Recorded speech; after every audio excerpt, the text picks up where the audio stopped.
একটা কথা বলবো, তুমি দুনিয়াতে যদি কাউকে বেশি ভালোবাসো সেটা হচ্ছে মদ।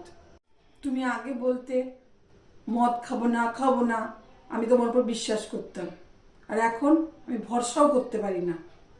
তোমার বিশ্বাস করা না করায় আমার কিচ্ছু যায় আসে না।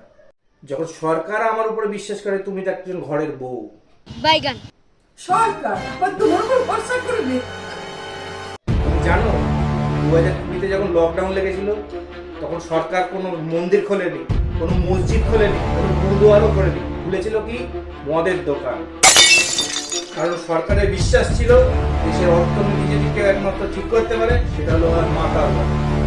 সরকার যখন আমাদের উপর বিশ্বাস করতে পারে, তুমি তো ঘরের বউ, তুমি বিশ্বাস করলে না করলে তো আমার বইয়েই গেল। आप कहाँ थे जानी बाबा?